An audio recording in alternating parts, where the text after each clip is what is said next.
Bonjour les amis, je vous souhaite la bienvenue sur ce message de lumière numéro 35. Nous voilà dans la dernière ligne droite de cet été et profitons-en pour savourer les moments de chaleur, de lumière intense qu'il nous reste et pour prendre de la force pour les moments plus profonds qui nous attendent. Alors, vous êtes ici dans un message de lumière, le 35 et eh bien, voyez-vous, cette chaîne a 2 types de communication. La communication qui s'adresse aux personnes qui souhaitent, avoir des informations pour être en meilleure santé, pour, travailler, évoluer au niveau du développement personnel.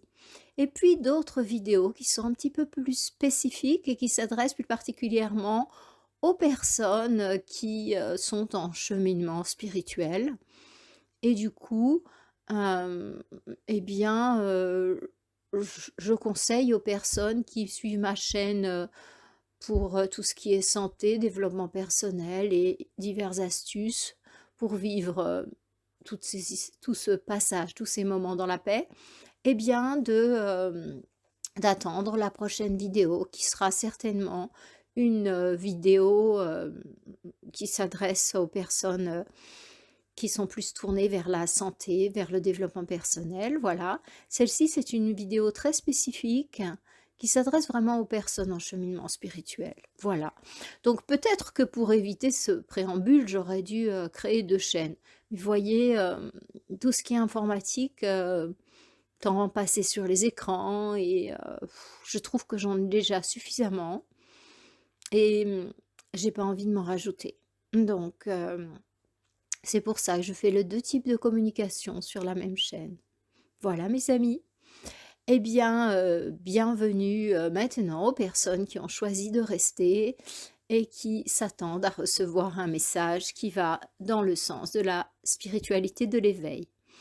Eh bien, dans cette communication, je vais vous parler plus particulièrement du fait de se reconnecter à sa partie lumière et je suis en train de mettre en place, on va dire, mon équipe de lumière, mon supérieur hiérarchique, on peut dire ça comme ça, m'a demandé de créer cette école de lumière et je vais suivre le cheminement qui est proposé dans mon livre Au nom des maîtres, publié aux éditions Grancher il y a déjà un certain temps, 2008. Et cette école de lumière va avoir pour objet hem, de permettre d'alléger la personnalité et surtout de révéler sa partie lumière. Voilà. Comme vous l'avez compris, nous sommes dans un moment difficile, difficile, rien n'est difficile en vérité, mais j'aime bien le mot, challenging, anglais. Je cro Maintenant il existe en français, ils disent challengeant. Je ne sais pas si c'est très français, reconnu par l'académie, mais en tout cas, j'ai entendu que les Français disaient challengeant. Donc je vais utiliser ça pour, éviter de heurter ceux qui n'aiment pas avoir des termes purement anglais comme challenging et donc c'est un moment où les 2 forces s'affrontent et ça va frictionner quand même, hein.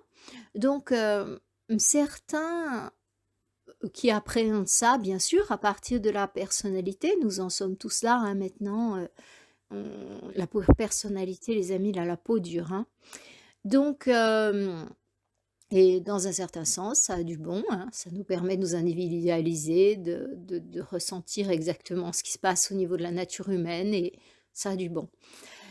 Mais il y a un moment où, on passe à autre chose. Ouais. Donc par rapport à ce cheminement, en fait, qui nous est proposé, eh bien, il y a cet, affrontement, oui, c'est vrai, n'en déplaise à certains et donc certains parlent de guerre entre l'ombre et la lumière. En tout cas, moi, j'ai pas trop envie d'utiliser le mot guerre. Pourtant, je ne le fuis pas. Je l'accueille, mais cet affrontement est réel. Et il y a vraiment 2 familles. Et il y a vraiment le jour et la nuit. Et il y a vraiment le masculin et le féminin. Même si on est dans une société où tout est fait pour qu'on se perde en fait, qu'on perde nos valeurs. Et c'est ce que l'ombre est en train de faire pour nous perdre. Et la lumière, au contraire, est en train de nous apporter des outils formidables pour nous permettre de nous réveiller, de retrouver nos valeurs, de retrouver nos fondamentaux et finalement de se libérer de tout ça pour retrouver sa partie lumière. Donc, au jour d'aujourd'hui, oui, il y a un affrontement entre l'ombre et la lumière, en nous et autour de nous. Alors, voyez-vous, cet affrontement, on le retrouve aussi bien dans la Bible des chrétiens, euh, l'affrontement entre les anges et les démons, n'est-ce pas? On le retrouve dans la tradition de l'hindouisme, Rama, qui a vaincu Ravana, le célèbre livre, on dit que c'était le livre de chevet de Gandhi, la fameuse Bhagavad Gita. Pour les Védantins, en fait, la Bhagavad Gita est, est la partie pratique des Védas. C'est-à-dire que certains ont dit, les Védas sont divisés en 4 livres, n'est-ce pas? La philosophie du Vedanta eh bien, vient du 4e livre, les Upanishads. Et les Védantins, certains Védantins en fait disent que la Bhagavad Gita c'est le 5e livre des Védas. Donc voilà, ce qui est très honorable par rapport à la Bhagavad Gita. Mais en tout cas, cette Bhagavad Gita, eh bien, elle narre l'histoire de des forces de l'ombre et des forces de la lumière qui s'affrontent. C'est l'histoire d'un combat. C'est la Bhagavad Gita, qui est le grand ouvrage philosophique de référence des Védantins de par le monde, et eh bien, se déroule sur un champ de bataille. Donc, alors voyez, je connais pas les autres traditions, je connais la tradition chrétienne puisque je suis moi-même née dans cette tradition, bien que avec un papa très athée et un grand frère très athée et une maman extrêmement chrétienne. Ce qui me donne cette légèreté par rapport aux visions religieuses, parce que j'étais dans une maison où il y avait beaucoup d'amour et, et bah voilà, de tolérance par rapport à la réalité de l'autre. Donc, j'ai grandi comme ça, avec une part complètement athée, le papa, la référence, les valeurs, et puis la maman, la protection, le soutien, qui était dans une réalité absolument religieuse. Voilà. Et donc, bien, j'ai appris à découvrir les Védas, bon, bah, le Vedanta, et ensuite la religion qui s'est inspirée aussi, on peut dire, des Védas, mais qui n'est pas le Vedanta. Le Vedanta, c'est une philosophie, voilà, avec 2 lignées vraiment différentes, même si on les trouve toujours ensemble en Inde. Nous avons les Védantins qui sont les descendants de Shankaracharya, avec les 4 lignées de Swami. Et puis nous avons par ailleurs la religion, qui est le brahmanisme, là, cette religion où il y a des prêtres, hein, où il y a des rituels, alors que le Vedanta n'a pas ça. C'est une philosophie. Il n'y a ni prêtre ni rituel. Voilà, c'est une petite parenthèse. Enfin, pour dire que dans ces traditions, on parle aussi de cet affrontement ombre-lumière, voyez, même si ça déplaît à certains. Et donc là, on est à une phase très intéressante parce que les 2 forces sont importantes. C'est-à-dire que les forces de l'ombre sont arrivées pratiquement au sommet de leur art, c'est tout proche maintenant, hein, ça se passera en 2024. Ils seront complètement à l'apogée. Certains disent qu'on ne peut pas savoir les dates et tout ça. Hem, Moi, je suis pas d'accord avec ça parce que, déjà parce que moi j'ai un esprit mathématique, profondément mathématique. À l'école, j'ai étudié les chiffres, à l'université, j'ai étudié les chiffres. Je suis très à l'aise en mathématiques et avec tout ça. Hem, donc pour moi, c'est pas comme ça. Parce que, il y a un mouvement des planètes, il y a un mouvement des systèmes et puis, fait, il y a une mathématique, il y a une mathématique universelle, voyez? Je serais plus proche, bien entendu, de Pythagore, donc de cette mathématique, universelle qui fait qu'il y a un moment précis pour chaque chose, mais c'est un moment mathématique. Mais c'est une mathématique qui nous échappe, en fait. Dans les Védas, il y a aussi, heu, certains livres. Ouais, j'avais retrouvé un livre ancien en anglais comme ça de mathématiques, c'est passionnant. Si vous avez la possibilité d'avoir accès à cette mathématique, qui est reliée au Vedanta, c'est incroyable, c'est passionnant, c'est grandiose. Alors bien sûr que vous en trouverez pas en français, hein, c'est des choses qui ont été écrites en anglais et qu'on peut trouver dans les librairies, où il y a des livres qui un peu anciens là comme ça, ou dans les bibliothèques d'ashram ou tout ça, il y a vraiment des livres super intéressants, hein. Voilà. Donc quand on a eu accès à ce type de sources et puis, qu'on sent en soi ce mouvement des planètes en fait, il y a vraiment un moment où c'est clac, il y a quelque chose qui s'enclenche. Ce clac qui se passe tous les matins en fait. Il y a pas photo. On sait exactement à quelle heure le soleil va se lever et il se lève. Il y a pas de possibilité d'erreur en fait. Et peut-être que j'ai un esprit trop mathématique, carré comme ça, mais cette réalité et Pythagore est vraiment l'a enseigné, l'a partagé.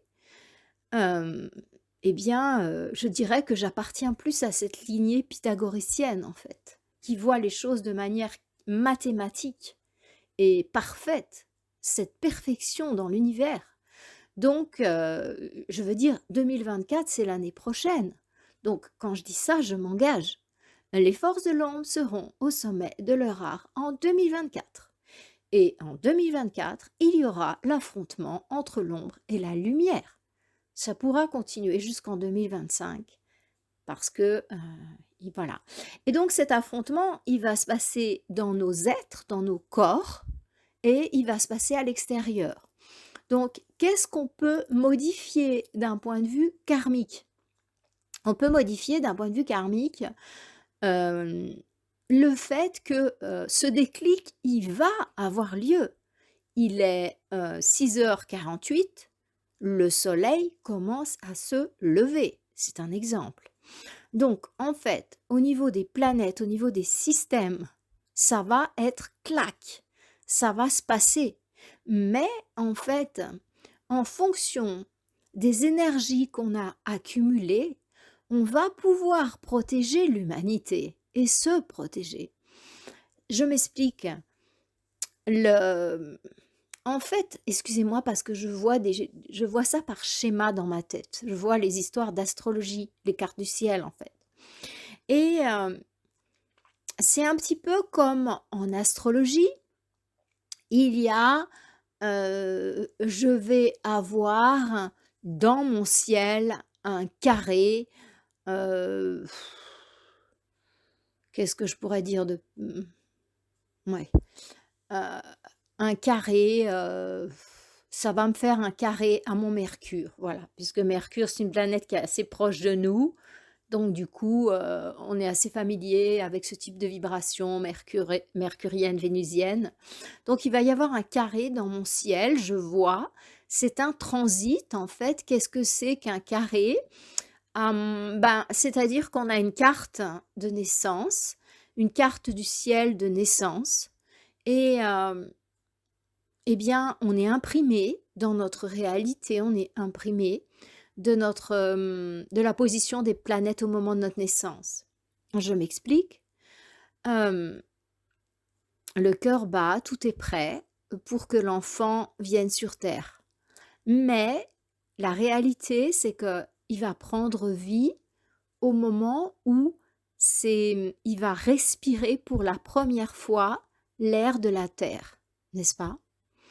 Mais il va pas respirer que l'air, il va inspirer à ce moment précis la configuration des la configuration énergétique de la planète Terre et des planètes environnantes du système et même plus, plus, plus. Mais en tout cas, en fait, le corps est formé, tout est formé, mais Hem, il va y avoir au moment où il va respirer pour la première fois, il va y avoir l'empreinte énergétique de ce qui se passe autour de lui. C'est-à-dire, bien entendu, la position des planètes qui vont venir s'imprimer dans ces 7 chakras. Donc les 7 planètes, hem j'allais dire, que j'ai écrite, mais non, j'ai jamais publié ce que j'ai écrit sur l'astrologie. Les 7 planètes, pour faire simple, moi je les ai appelées primaires dans ce que j'écris, mais j'ai pas publié. Donc les 7 planètes primaires, je les ai appelées primaires parce que ce sont les plus proches de nous.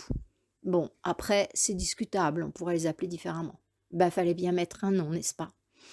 Donc, eh bien ces planètes, elles ont une position particulière au moment de la naissance. Tac! Elles vont imprimer nos centres. Après, il y a les planètes secondaires qui vont bien sûr aussi imprimer nos centres. Pour ceux qui font de l'astrologie, eh bien, c'est les 7 plus proches et puis après les 3 qui sont plus loin. Voilà. Donc, on est imprimé par ces 10 niveaux, hein. Pour les kabbalistes, on retrouve ça dans les séphirotes, justement, heu, dans l'arbre des séphirotes. Voilà.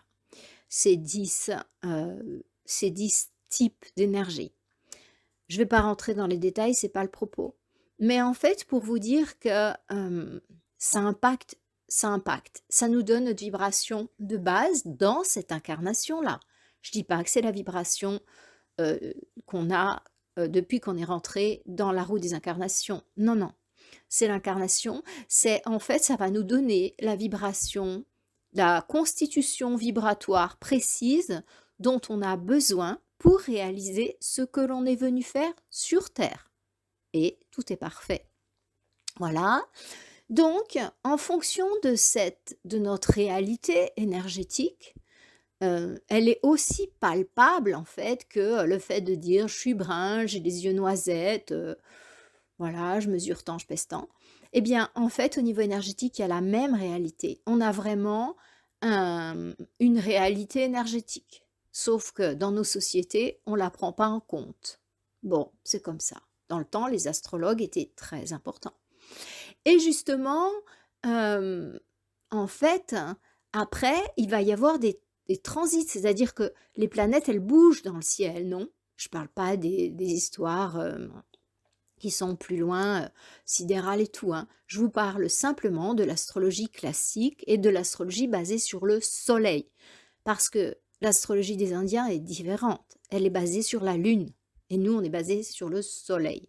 Donc, moi, c'est celle qui me parle vraiment, c'est l'astrologie solaire. J'ai jamais pu me mettre à l'astrologie, basée sur la lune.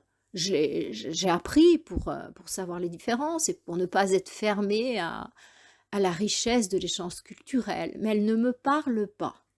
Donc moi, je suis une personne solaire, signe solaire, ascendant solaire, lune dans un signe de feu. Enfin, voilà, c'est mon empreinte vibratoire dans cette vie. Et du coup, en fait, en fonction de votre réalité vibratoire, eh bien, il va y avoir des moments où certaines planètes vont venir vous gêner dans, différents domaines. Les domaines de la vie, on les voit avec les maisons. Les maisons, ça vous dit au niveau, physique, en fait, où ça se passe. Les planètes, ça vous dit quelle énergie tu vas de quelle énergie dont tu vas disposer, hem, différentes, hein, suivant les aspects. Et les maisons, ça nous dit où je vais le vivre, où ça va toucher dans ma vie. Dans l'astrologie première, en fait, on n'avait pas les maisons. On travaillait avec les planètes, en fait, uniquement, et les transits planétaires. Bon, je ne vais pas m'attarder là-dessus. Les maisons sont venues plus tard. Voilà. Pour des raisons, ouais, qui se défendent. Des deux côtés, je dirais que ça se défend. Donc, ça veut dire quoi? Que quand il y a un transit négatif pour vous, c'est jamais négatif dans le sens où je vais tout perdre. C'est, je devrais dire, challengeant. Voilà.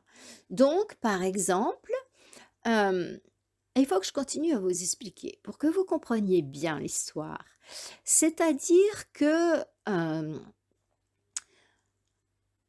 il y a un moment où la planète de naissance, votre identité, elle est comme ça. Mais la planète qui bouge autour du zodiaque, en fait, reprenons Mercure, eh bien, comme elle bouge, Mercure avance, non? Peut être aussi rétrograde, évidemment, mais en fait, ça bouge tout ça. Donc, il y a des moments où ça va être bon, ça va aller dans le sens de la douceur, c'est agréable, ça se passe bien, la communication est facile, les échanges sont sympas. Vous retrouvez, tout ça, on le vit physiquement au niveau de la gorge, donc la glande endocrine qui correspond à la communication, c'est la thyroïde. Donc ça va, c'est fluide, ça se passe bien, voilà. Et puis il y a des moments où, eh bien, ça vous fait carrément être carré. C'est-à-dire que la Mercure qui est dans le ciel, elle gêne votre Mercure de naissance. Elle vient l'aider à évoluer parce que chaque position énergétique dans votre corps correspond à où vous en étiez lorsque vous avez arrêté la dernière vidéo, c'est-à-dire lors de votre dernière incarnation. Et maintenant, vous avez remis en route la vidéo, vous vivez une nouvelle incarnation, et puis là, eh bien, vous avez pris exactement l'identité énergétique qu'il vous fallait pour pouvoir continuer à avancer. Donc, à un moment, vous allez être face à vos limites, ça va se passer dans les carrés, ça peut se passer dans les oppositions, et le plus dur, c'est les carrés, parce que les oppositions peuvent assez facilement, entre guillemets, devenir un rapport non plus d'opposition, mais de complémentarité. Donc, mais les carrés sont des moments où, eh bien, on va devoir aller plus loin que là où on en était dans le passé et on va devoir avancer encore. Voilà. Donc, je m'explique et je reviens à mon propos initial. Si vous avez vous avez travaillé, vous avez avancé au niveau de la communication, vous vous êtes libéré du jugement, de choses qui vraiment qui bloquent la communication. Et le plus important, c'est le jugement. L'auto-jugement, ça commence évidemment par ça, le jugement des autres, les frustrations qui vont avec tout ça et compagnie. Donc, lorsque vous allez arriver à un carré sur votre Mercure, comme vous avez déjà bien travaillé là-dessus, vous avez bien accumulé des énergies positives à ce niveau, eh bien ce carré, vous allez à peine le sentir parce que vous avez déjà modifié votre identité vibratoire suffisamment pour ne pas être impacté violemment par cette énergie du carré. Voyez? Donc, Le carré, il est là. Mercure sera en position de carré à votre Mercure de naissance. Elle va dire, eh bien, c'est le moment pour toi pour avancer au niveau de ton identité énergétique. Vous voyez? Et du coup, euh, eh bien, c'est exactement la même chose que l'on est en train de vivre en fait.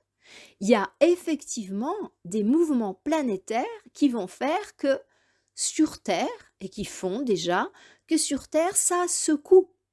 Ça secoue au niveau physique, ça secoue au niveau, enfin au niveau extérieur, et ça secoue au niveau intérieur. Mais cette secousse, c'est comme un carré dans le ciel en fait. C'est-à-dire que ça va venir heurter ceux qui n'ont pas suffisamment revu leur code vibratoire pour que ça soit, ça passe crème. Vous voyez? Et c'est pour ça que on insiste vraiment pour, en cette période, que les personnes fassent des efforts pour travailler sur elles-mêmes, pour avancer au niveau de leur identité vibratoire. Parce que ça va passer beaucoup plus facilement, tout ce qu'on va vivre. Parce que la vibration de la personne va être plus haute. Donc moi, là, si vous allez sur mes sites, je dis mais parce que j'ai mon site principal florenceacasse.com qui n'est pas encore terminé. Donc il y a parfois des informations manquantes et j'ai pas encore la main dessus parce que je n'ai pas encore appris vraiment bien WordPress. J'ai vraiment des petites bases, hein, voilà. Donc, du coup, ben, il manque des petites choses là-dessus. Donc, si vous voulez savoir plus, vous pouvez aller sur lecabinetdesanté.com, qui est un site artisanal que j'avais fait moi-même en son honneur. Mais du coup, j'ai la main là-dessus. Voilà. Enfin bref, et vous allez directement sur la partie jeûne spirituel. Et vous avez toutes mes dates. Donc, en fait, justement, pour que les gens puissent accumuler des énergies, à la fois pour eux, réviser leur identité vibratoire, eh bien, et qu'ils n'aient pas à souffrir de tout ça, et aussi pour que l'on puisse nourrir le karma collectif de la Terre. Qu'est-ce que c'est que ce truc-là? Eh bien, c'est exactement comme ce que je viens de vous expliquer par rapport à l'identité énergétique d'une personne. Il y a aussi une identité énergétique de la Terre, de votre pays, de votre race. Excusez-moi d'utiliser le mot race, il n'est plus du tout à la mode, mais moi qui adore les chats, eh bien, le mot race, moi, mon truc, c'est les Persans. J'adore les Persans. Et droit derrière, j'adore les gros, comme les Maine Coon et puis les Norvégiens. Ces grosses bêtes poilues avec des yeux tout doux, je les adore. Enfin bref, je veux dire, un Maine Coon, c'est une race. Un Persan, c'est une race. Il n'y a pas de mal à dire ça, non? Eh bien, c'est exactement dans le même cadre que je dis les races. Vous voyez, il n'y a pas du tout de discrimination. Mon Dieu, mais surtout pas. J'ai des amis de toutes les couleurs. Et des amis pour de vrai, hein? Donc, voilà. Et c'est-à-dire que nous, ce que je propose, c'est de vraiment en fait, qu'on travaille, on accumule en fait des énergies positives pour que l'identité, le code énergétique, l'identité, si vous voulez, de la planète et des êtres qui y vivent puisse augmenter pour que notre identité vibratoire se modifie dans le sens de la croissance et que on arrive à rendre ce qui va devoir se passer moins, j'ai envie de dire violent quand même, hein, moins fort. En fait, on travaille sur nous, les personnes qui sont dans le chemin spirituel, mais on travaille aussi sur la collectivité. Donc quand vous allez venir dans mes jeûnes spirituels, de reconnexion, qui sont sur Zoom, donc séance matin et soir, on travaille à fond. Et du coup, ça, vous le faites pour vous, vous allez modifier votre identité vibratoire. Je vous assure qu'après un jeûne, on a toujours modifié notre identité vibratoire. Et il y a des vieilles mémoires qui peuvent remonter et être évacuées. Je vais faire une vidéo en expliquant pourquoi jeûner. Et je détaillerai mieux tout ça là-dedans. Voilà, enfin là-dedans, pardon, dans cette vidéo. Voyez? Donc, en ce moment, on vit une période où il est super important de modifier son code vibratoire de départ à la hausse. Parce que oui, ça va se passer. Oui, il va y avoir un affrontement entre l'ombre et la lumière. Mais de la même manière qu'un carré peut vous affecter de manière modérée parce que vous avez travaillé sur vous, eh bien, de la même manière, cette échéance karmique, oui, il y a une perfection dans le ciel. Oui, il y a des moments où, clac, ça se déclenche. C'est pile.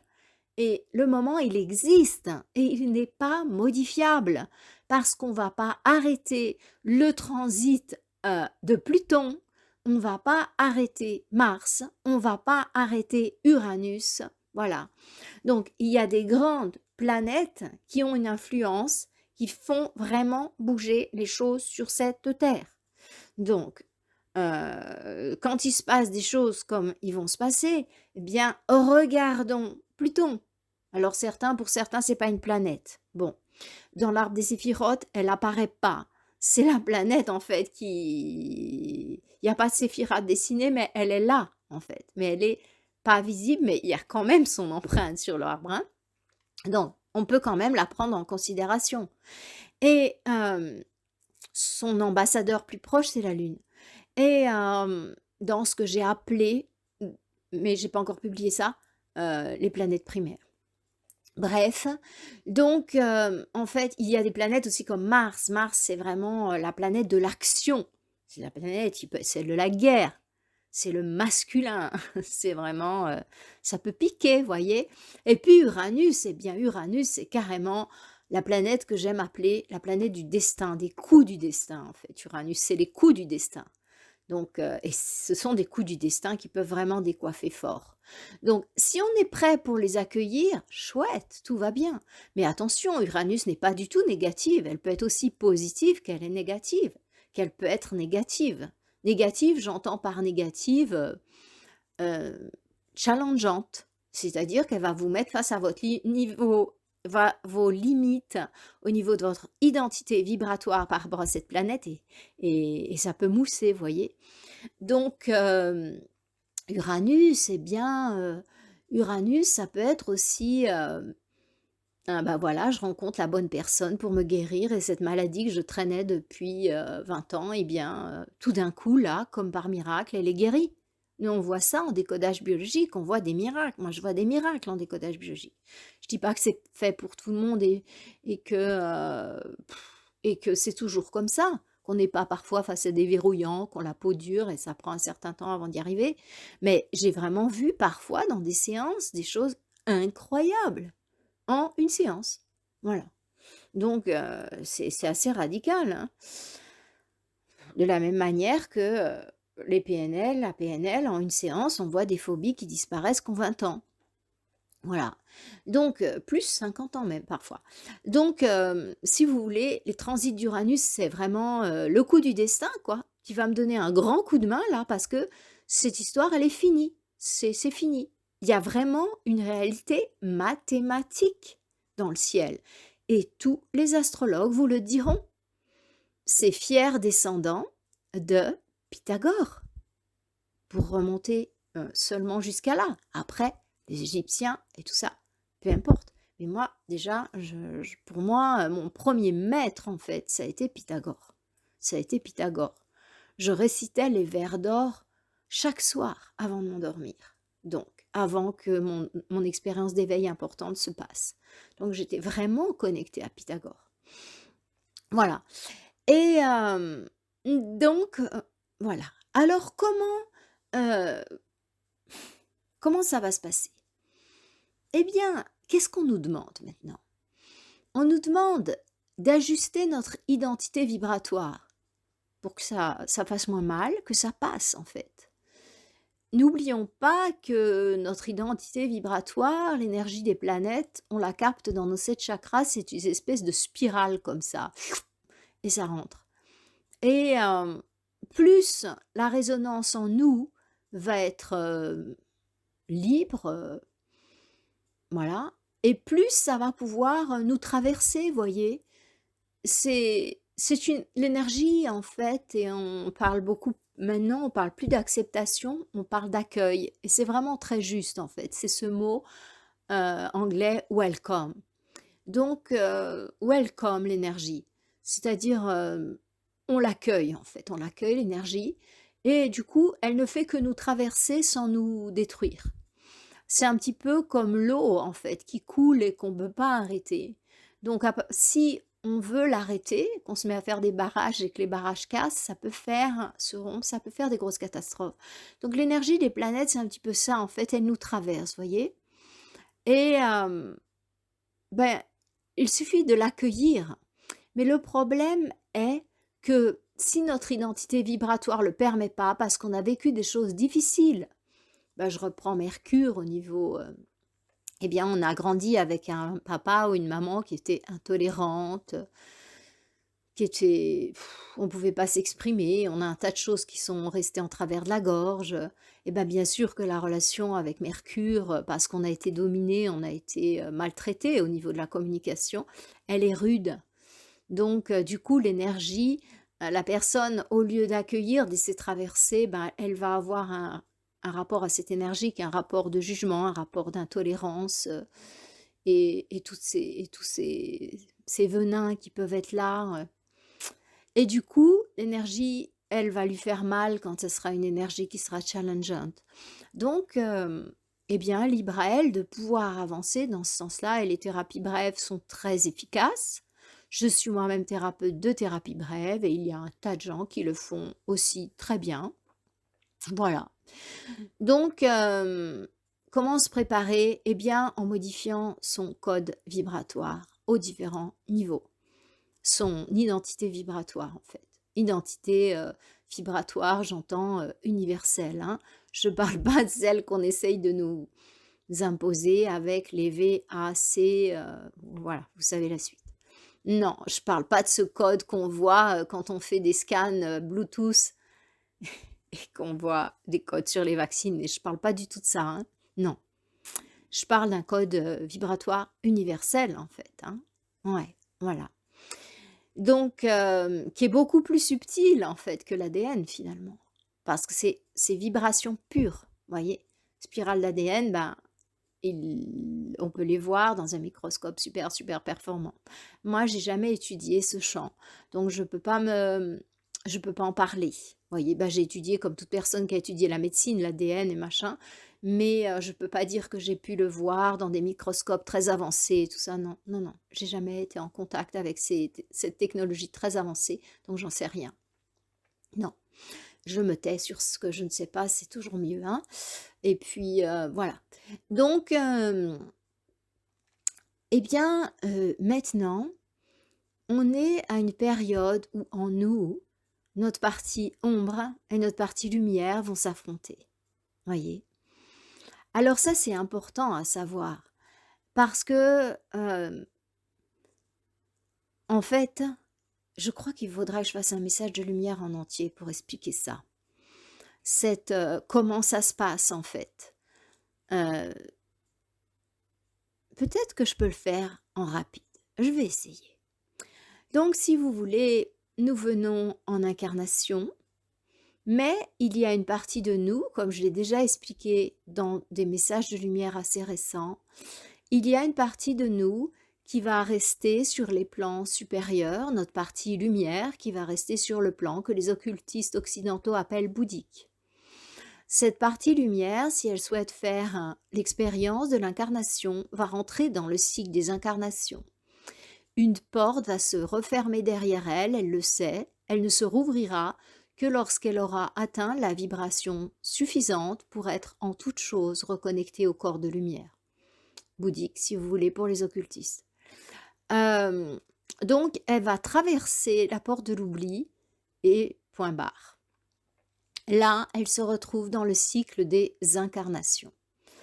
Elle va se trouver à un niveau que les occultistes appellent le plan causal ou le plan mental supérieur. C'est pas les mêmes noms dans les Védas.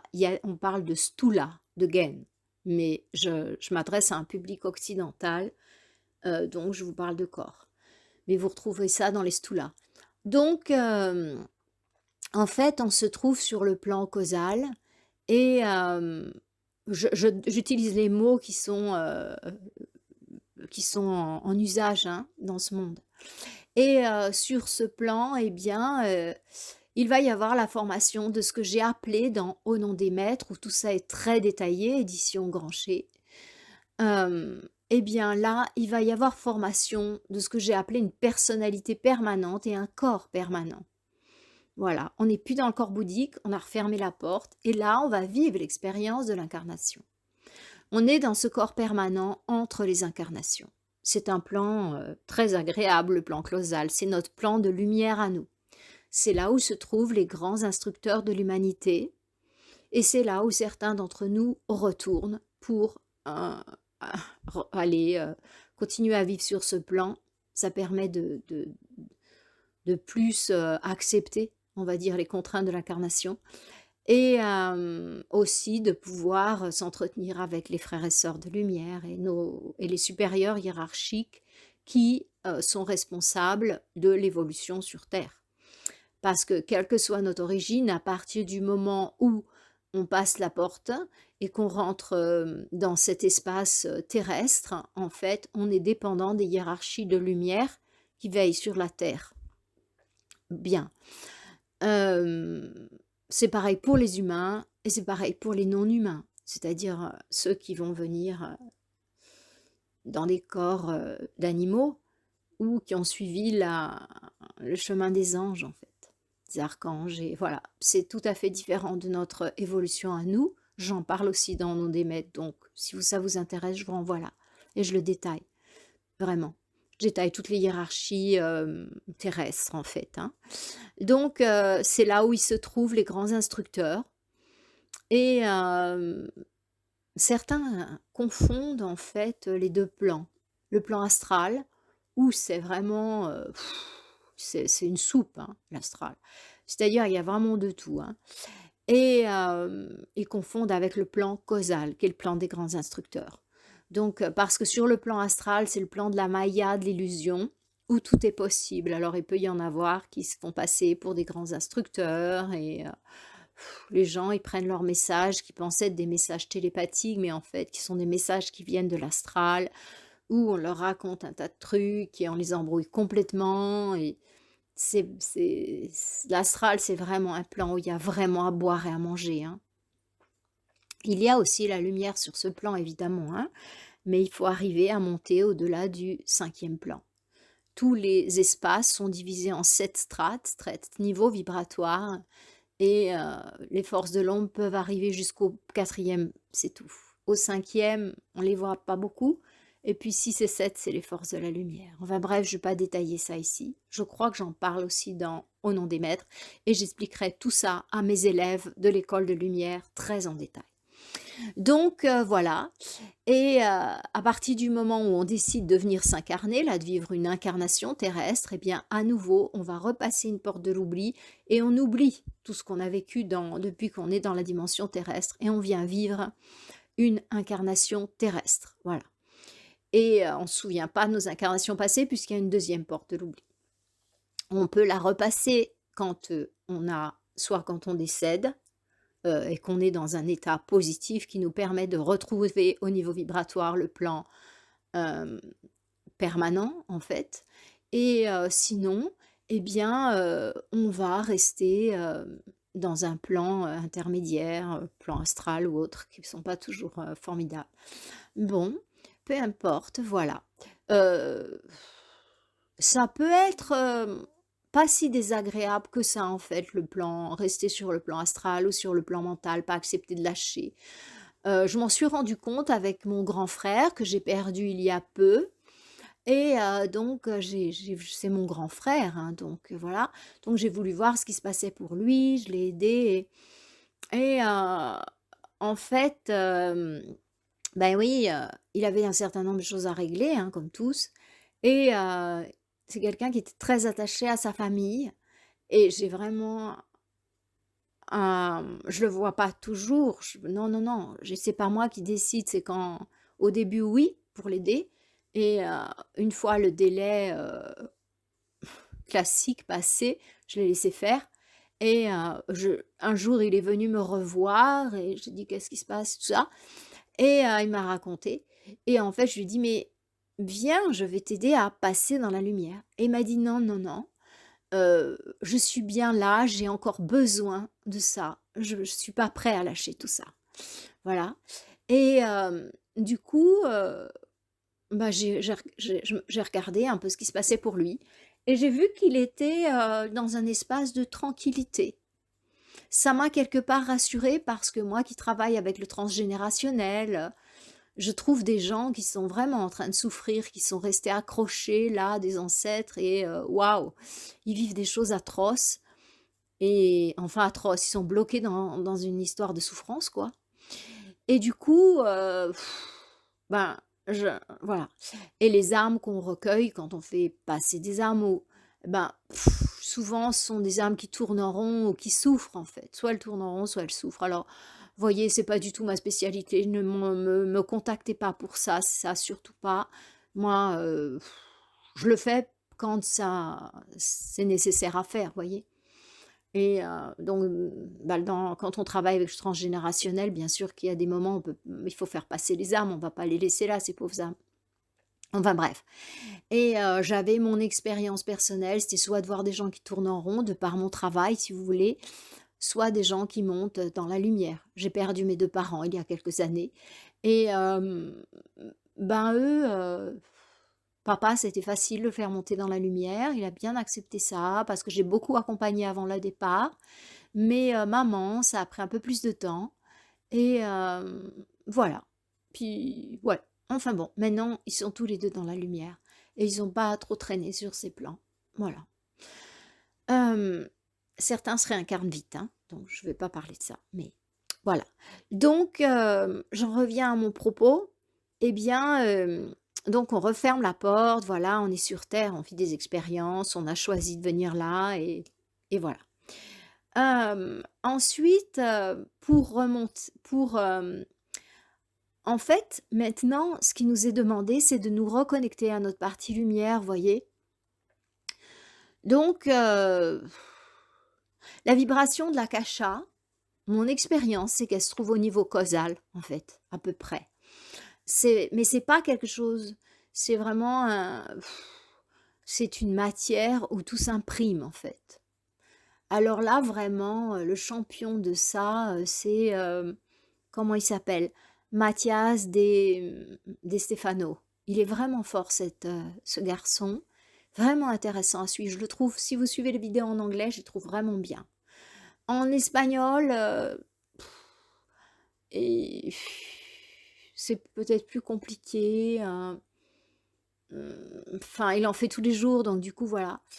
Mais c'est plus concentré si vous pouvez les suivre en anglais. Suivez-le quand il parle anglais, je le trouve plus concentré. Sans doute parce que, il a un registre de langage peut-être un petit peu moins. Il parle très, très bien anglais, hein, mais ouais, bon. Enfin bon, voilà. Donc c'est un quelqu'un qui a accès de manière vraiment consciente et avec une clarté incroyable aux annales akashiques. Il n'a pas besoin ni d'être hypnotisé, ni d'hypnotiser quelqu'un pour aller voir les annales akashiques. Il sait élever sa vibration suffisamment pour y aller et c'est magnifique. C'est vraiment un grand être. Pardon, j'ai jugé. En tout cas, j'adore sa vibration. Mmh. Voilà. Donc, eh bien, nous, notre travail, ça va être de se reconnecter à cette partie lumière et cette reconnexion, eh bien, elle va se faire parce qu'on va modifier notre code vibratoire, notre identité vibratoire. On va la remodifier jusqu'à suffisamment, avec suffisamment de pureté de lumière en nous pour que on puisse se reconnecter à notre partie lumière. Je travaille beaucoup ça dans mes stages de jeûne, où le corps est tranquille. En tout cas, on essaye. Et Donc, il y a un moment où, en fait, vous atteindrez une pureté suffisante au niveau de vos différents véhicules de l'incarnation, physique, émotionnelle, mentale, spirituelle, pour que, hem, la ça, c'est vraiment la deuxième phase. C'est important d'être dans une école pour qu'on vous l'apprenne. Moi, l'école de lumière, je l'ai faite pour ça et j'ai vu un monsieur français qui a vraiment des yeux tout gentils et qui brillent, en fait et excusez, c'est mon petit côté animal et j'appréhende les gens en fonction de ce que je sens. Il y a vraiment une odeur, hein et c'est ce que je vois, mais avec mes yeux un peu plus, voilà et je le trouve, tout gentil, tout brillant ce monsieur et je me rappelle plus son nom, mais je pense que son école, elle est bien aussi, hein. Hem, il dit qu'il a été formé par un autre monsieur qui a été un maître, et j'arrive pas à me souvenir de son nom. Mais j'ai apprécié beaucoup ce monsieur. Je le trouve très brillant, très gentil, très simple. Ouais, moi j'apprécie beaucoup sa vibration, donc ça doit être une bonne école là aussi, hein. Voilà, il y a des frères et sœurs sur terre qui sont venus pour ça, hein. Donc voilà, quand c'est le moment, quand vous êtes dans la bonne vibration, vous rencontrez la bonne personne. Et comme les Indiens disent: «Lorsque l'élève est prêt, le maître arrive». Et du coup, donc il y a un moment où, eh bien, cette partie lumière et ça se passe en conscience, hein, et parce qu'on a atteint un niveau vibratoire où, on vit ces choses en conscience, oui, ça c'est sûr, hein. Et du coup, il y a un moment où la partie lumière, eh bien, au lieu d'être dans un plan supérieur, comme ça on communique avec elle en par télépathie si vous voulez, c'est assez surprenant, hein. Et vous en ferez l'expérience dans mes jeûnes, peut-être pas le premier, mais ouais. Il y en a qui le font dès la première fois, ils sont prêts, hein. Donc et voilà et il y a un moment où et là, c'est important d'avoir un enseignant qui vous aide. Il y a un moment où la partie lumière, elle va rentrer en vous. Waouh! Et c'est super impressionnant et c'est un moment qui est très, difficile parce qu'on était habitué à s'y adresser comme si elle était à l'extérieur, sur ce plan supérieur et tout d'un coup, elle est en nous, du coup, on est un peu perdu là, hein. C'est une phase qui est assez, étonnante et là, c'est un moment très, très, très, très, très important où, on va risquer de l'étouffer. C'est un moment très challengeant parce que, elle est dans cette personnalité, elle est là et il va falloir faire un travail énorme pour que, la personnalité lui laisse de la place, en fait. Et c'est vraiment cette histoire de écartoler, de faire de la place. J'aime bien son expression écartoler. Voici encore un joli monsieur. Et donc Eckhart Tolle, il dit, «Faites de l'espace, faites de l'espace». J'adore cette expression. Parce qu'une fois que notre partie lumière est en nous, qui a eu cette expérience, eh bien, on risque de l'étouffer. Et à chaque fois qu'on jeûne, en conscience, hein, quand je fais un jeûne spirituel, on lui redonne on lui redonne de l'air, il y a vraiment une réalité, qu'elle étouffe là-dedans. Si la personnalité vous voyez, quand on se laisse absorber, c'est mon cas, par les choses matérielles, par, faut faire ci, faut faire ça, faut gna gna gna gna gna et du coup, je l'étouffe et ça va pas du tout. Heureusement que j'ai des espaces de jeûne, de méditation, parce que là, elle est nourrie.